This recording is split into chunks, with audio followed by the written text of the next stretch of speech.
Today on Xtreme 4x4, a look back at our past builds worthy of the name Xtreme, like our diesel-powered tow monster, propane-powered tube buggy, and veggie oil drinking fun rig. We'll show you why we call this Jeep our ultimate TJ. It's 30 minutes packed with payoffs that have some of us dancing like fools.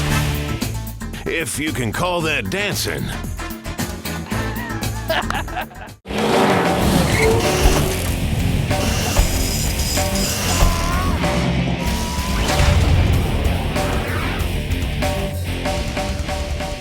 Welcome to a very special episode of Xtreme 4x4. As a matter of fact, this is our 90th episode and it wraps up our 4th full season. Now, a lot has changed since we first started back in 2005. I mean, gas, it cost almost twice as much. There's land use issues cropping up from coast to coast that we're fighting and we're winning. Now, none of those things have stopped us from building some of the most hardcore off-road trucks and taking you to some of the most amazing places to go four-wheeling. Now today we're going to look back at some of our most memorable projects. Plus we're going to look ahead and see what we got coming down the pipe. First, the word extreme provides a broad spectrum of what we can do in the shop. Some of you guys like us to reach for the skies. And although off-road guys typically call these trucks mall cruisers, they're cool nonetheless. From our Project Hemisphere Dodge to the air ride suspension on a brand new Ford F-250. To our way over the top SubUrban Gorilla. Keep going up. We traded $600 for basically a frame and a VIN number. And now it's a one-of-a-kind tow rig with the looks to turn heads everywhere it goes. I mean, when was the last time you saw an H1 with a gooseneck behind it? And with our killer Banks twin-turbo D-Max under the hood, it has the power to tow whatever we need. Plus, this rig is equipped to head into the trail.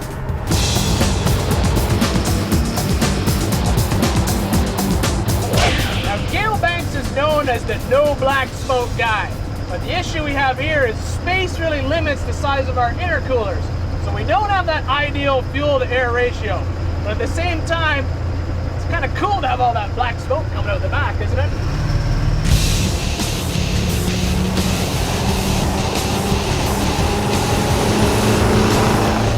Tailgaters off. Now that we have our 26-foot gooseneck hooked up to the back with one of our buggies strapped down, it's time to test this truck's primary duty, towing. Now, driving with a gooseneck does take some getting used to because your rear wheels don't track the same as the truck, but it does help you get in and out of tight back roads a little bit easier with your load. Probably the biggest thing you got to worry about when you're pulling a trailer this big is merging with traffic. But really, with all the power underneath the hood of this thing, you just got to turn it on and hold on. Oh yeah, 76 miles an hour before the end of the on-ramp. Now that is not only a good performing truck, it's a little bit safer because we don't have to merge with traffic going slower. Acceleration is only half of what towing is all about. We're going to throw out the anchor at some half-decent speed and see how our 6-piston Willwood brakes, 16-inch rotors, and Vanco Hydro Boost brake setup can handle this huge package. My goodness! Yeah, that works. That works indeed.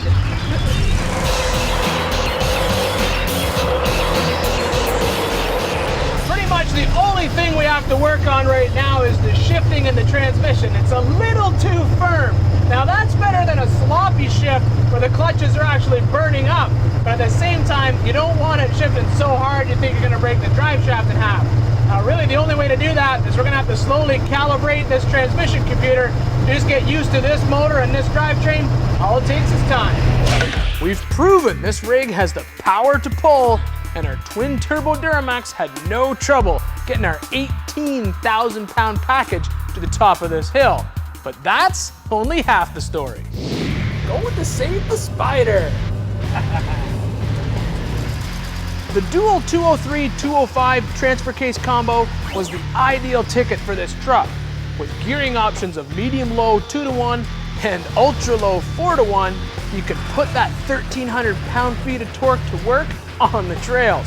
All that twisting motion and power on the chassis does make for some interesting sounds.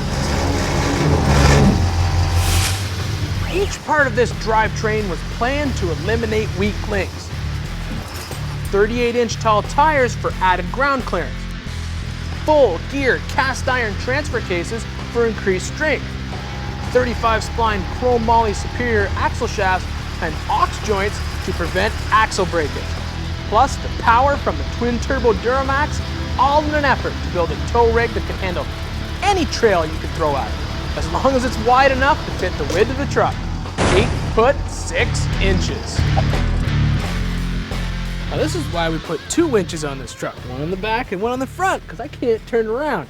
Now this thing can haul 12,000 pounds, and since our total rig as we weighed today was 18,000, we know that we're dealing with some serious weight. Now the Spider itself, it's only about 4 grand, so you have no problem putting that sucker back on its wheels.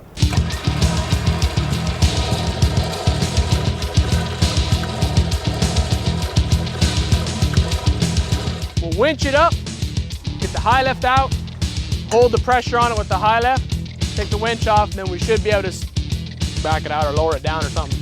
I was gonna say throw it over, hook on the far side, and I'll be able to lift the whole thing up. Hey Tommy, yo, how about you drop it in gear and I'll winch it and see if you can get the rest of the way up. Yep, all right, I'm getting in my truck. Here we go, E23 Gorilla.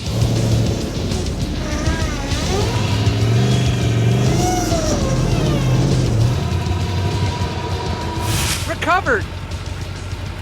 Test number 3, pass.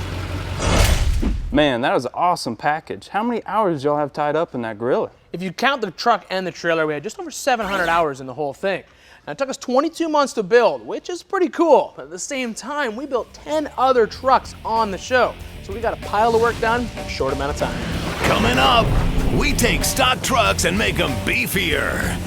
More of our memorable payoffs when Xtreme 4x4 continues.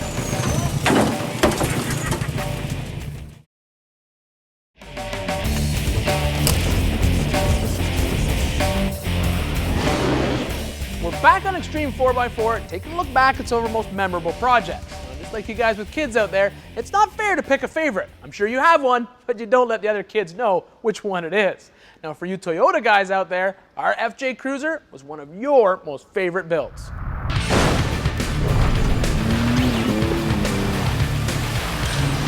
And we didn't hold back when it came to our trail test. Jeep enthusiasts appreciated our double take on the new JK Wrangler. From stock to mild to wild. We put this wide-body Jeep through its paces. Straighten the wheel out. But one of my true favorites started with nothing more than a sketch pad, big ideas, and a real-world budget.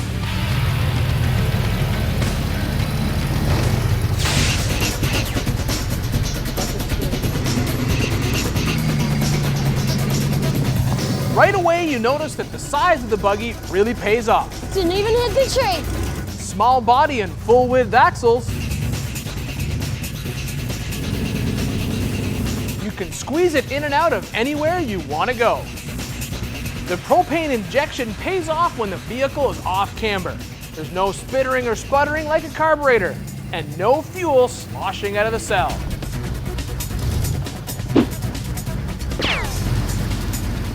Our 46-inch Mickey Thompson Baja claws were intentionally mounted in reverse to improve off-road traction.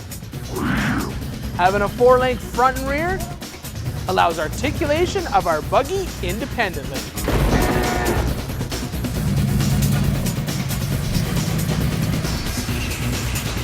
The rear steer lets you do tight turns, and when you're leaned over, helps you get righted with ease. Rear steer is cool.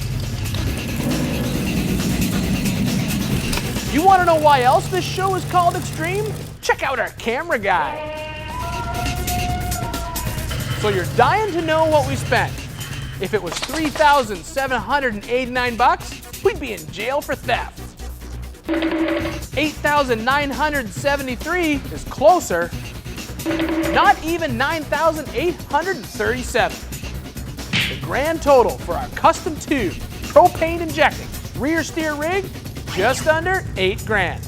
And for that, we've got a great looking, ultra performing, all-purpose trail rig. Until we decided to tear it apart and build something else. So as you can see, you can start from nothing and end up with a great rig. Or you can do like we did with this Toyota, buy a truck with a fried engine, build it into a pretty capable wheeler. We had a couple of kinks with it when we first did it, so we brought it back this year, ironed them all out.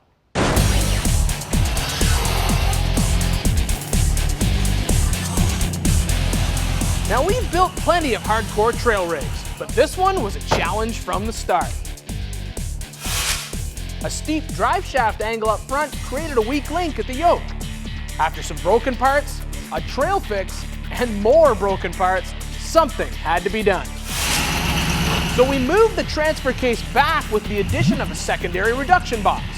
This lessened the angle of the shaft, while at the same time turning our 3-speed stack into a 6-speed stack, giving us more gearing options. Low ratio for creeping, and mid-range for hill climb. But as most of you guys know, a truck's weak link never truly goes away. It just gets moved around a bit.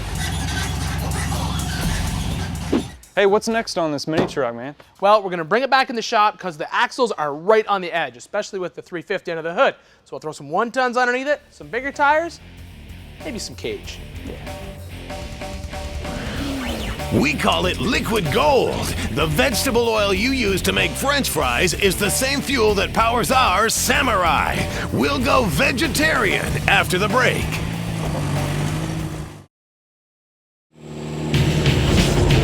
We're back on Xtreme, and our 87 Suzuki Samurai has undergone a huge transformation from a worn-out daily commuter into a hardcore trail truck with all the typical goodies. Toyota junkyard axles, Long travel suspension, hydraulic assist, 4-link front and rear, suspension seats, full exocade. but most importantly, we gave it an oil change. Goodbye fossil fuel. Hello, vegetable oil. Yep, the green Samurai makes a huge statement as it crawls through the woods. It's our first hybrid, so to speak, thanks to a used 1.6-liter turbo diesel from a VW Jetta, combined with a grease car waste vegetable oil conversion. Fuel you can cook with. Our Zook rolls on fuel that costs nothing. Well, almost. Ours is a 2-tank system that starts on diesel fuel, and as the engine gets to operating temperature, the veggie oil is heated to a lower viscosity. Hit the veggie button on the grease car computer and off you go.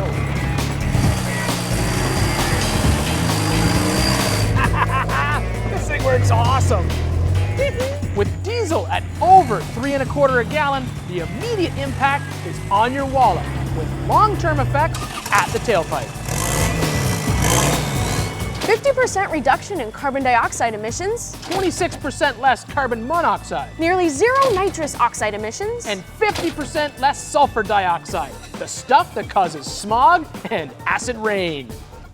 so we can give back a little to the environment while saving some cash.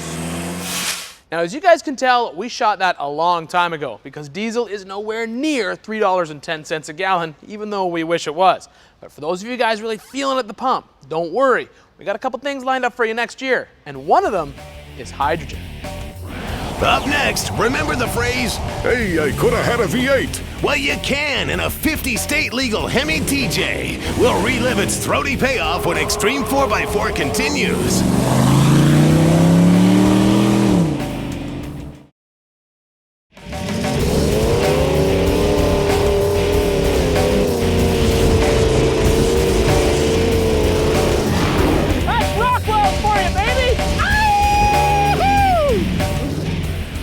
Now today on Xtreme, we're taking a look back at some of our most memorable projects. Certainly wouldn't be complete without having a look at our 50-state legal Jeep Hemi TJ.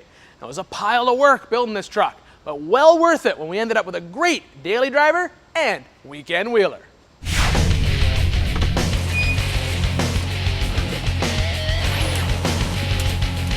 right away we noticed that the TJ's 14-inch coilover custom suspension front and rear made this Jeep way more flexy than any off-the-shelf kit could.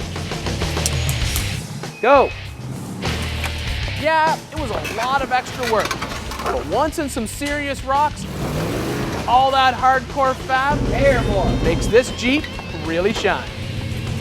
With a Hemi under the hood, you really have to concentrate on your throttle control. Now go. The Magnaflow exhaust sounds awesome, and that combination of sound and power, they're quite addicting. Now we knew right off the start that we were kind of pushing the limit with this truck, running 40-inch tires on 44s. The nice thing is we got killer ground clearance underneath this thing. We're not really rubbing a diff or getting hung up at all today. Now we are right at the edge of possibly breaking some parts, but with having the CTM U-joints up front, 35 splines in the rear, and knowing when to turn off the locker to make a good turn without putting the suspension in a bind is key to keeping that thing all together with a big tire on a small axle.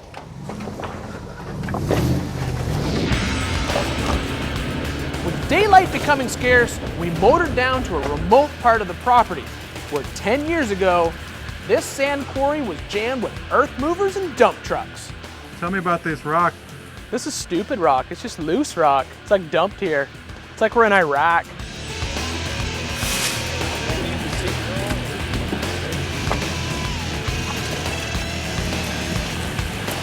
The only way out that is to just frickin' launch it.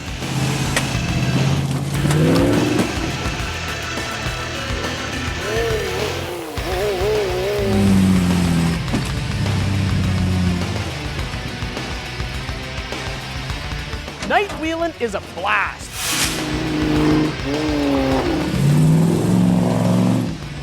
It adds a whole other dimension to trail riding. The sun is done, heat of the day is gone, and you really have to rely on your lights to see everything. Sand dunes! I love sand dunes!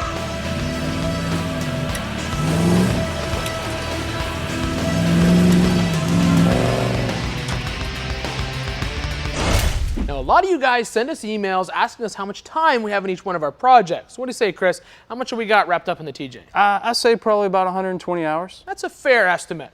Now, starting off next year, we're going to kick it off with one of our most popular projects ever. The S10 Truggy is back from paint, powder coat, and chrome. Then we're going to fire up the new engine in the mud truck. And on top of that, we got a pile of stuff planned for you. From old projects to new, it is all going to blow your mind. So make sure you're here every week to see some serious off-road fabrication. Chris is already getting to work. Can't waste time.